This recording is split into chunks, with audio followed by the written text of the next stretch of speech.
आज का पहला पाठ राजाओं का दूसरा ग्रंथ अध्याय 5 पद संख्या 1 से 15। इसराइल में बहुत से कोढ़ी थे, उनमें से कोई नहीं बल्कि सीरी नामन ही निरोग किया गया है। आराम के राजा के सेनाध्यक्ष नामन को अपने स्वामी का सम्मान तथा कृपा दृष्टि प्राप्त थी, क्योंकि प्रभु ने नामन द्वारा अरामियों को विजय दिलाई थी। वह महान योद्धा था, किंतु कोढ़ी था। अरामी छापा मार किसी समय इसराइल के देश से एक कन्या को उठाकर ले आए थे, और वह नामन की पत्नी की दासी बन गई थी।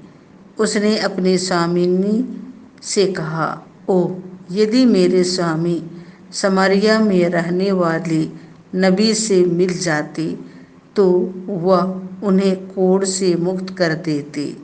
नामन ने अपने स्वामी को बताया कि इस्राएली कन्या ने क्या क्या कहा है। इस पर आराम का राजा बोला, तुम वहाँ जाओ, मैं तुम्हें इस्राएल के राजा के नाम एक पत्र दूंगा। नामन चल पड़ा और वह चांदी के 10 तोड़े सोने की 6,000 आसरफियाँ और 10 जोड़े कपड़े अपने साथ ले गया। उसने इस्राएल के राजा को वह पत्र दिया। उसमें यह लिखा था, मैं इस पत्र के साथ अपने सेवक नामन को आपके पास भेजता हूँ, जिससे आप उसे कोढ़ से मुक्त कर दे। इस्राएल का राजा पत्र पढ़ते ही अपने वस्त्र फाड़ कर बोल उठा, मैं तो ईश्वर नहीं हूँ जो मार और जिला सकता है, तो उसने किसी को कोढ़ से मुक्त करने के लिए क्यों मेरे पास भेजा है। वह निश्चय ही मुझसे लड़ने का बहाना ढूंढ रहा है। जब ईश्वर भक्त इलीसाई को यह पता चला कि इसराइल के राजा ने अपने वस्त्र फाड़ डाले हैं, तो उसने राजा के पास यह कहला भेजा, आपने क्यों अपने वस्त्र फाड़ डाले हैं? वह मेरे पास आए तो वह जान जाएगा कि इसराइल में एक नबी विद्यमान है। इसीलिए नामन अपने घोड़ों और रथों के साथ आकर इलीसाई के घर के द्वार पर खड़ा हो गया। इलीसाई ने उसे यह संदेश कहला भेजा, आप जाकर यरदन नदी में 7 बार स्नान कीजिए, आपका शरीर स्वच्छ हो जाएगा और आप शुद्ध हो जाएंगे। नामन क्रोध हो उठा और यह कहते हुए चला गया।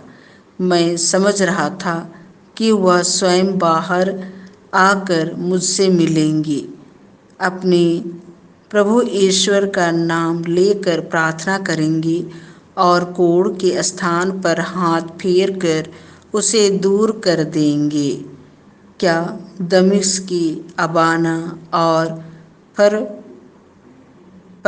नामक नदियों का जल इसराइल के सब जलाशयों से बढ़कर नहीं है? क्या मैं उनमें स्नान कर शुद्ध हो सकता था? इस पर वह मुड़कर क्रोध के आवेश में चला गया। उसके सेवक उसके पास आए और यह कहकर उसे समझाने लगे, पिता, यदि नबी ने आपको कोई कठिन कार्य करने को कहा होता तो आप उसे अवश्य करते। जब उन्होंने इतना ही कहा, स्नान कीजिए और आप शुद्ध हो जाएंगे, तो आपको ऐसा अवश्य करना चाहिए।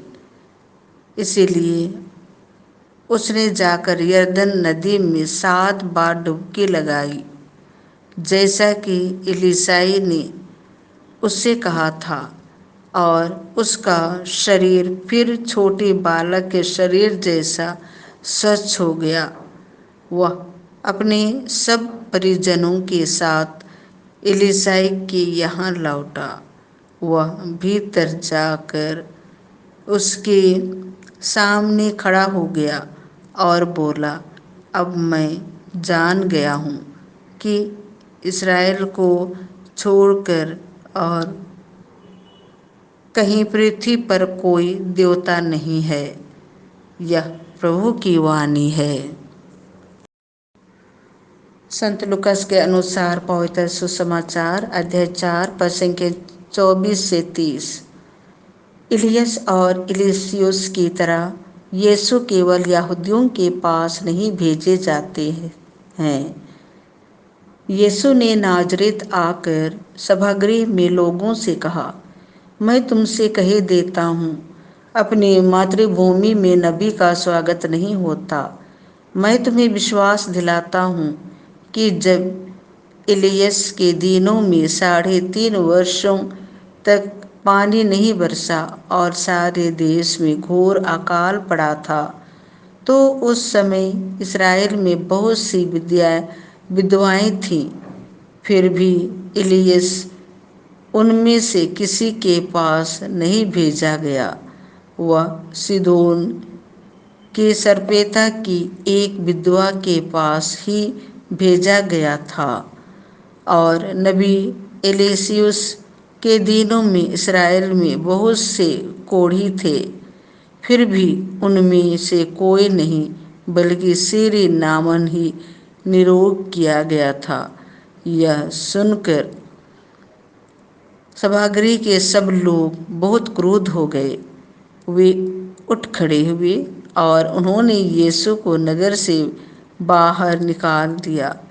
जिस पहाड़ी पर उनका नगर बसा था, वे यीशु को उसकी चोटी तक ले गए ताकि उन्हें नीचे गिरा दे, परंतु वह उनके बीच से निकलकर चले गए।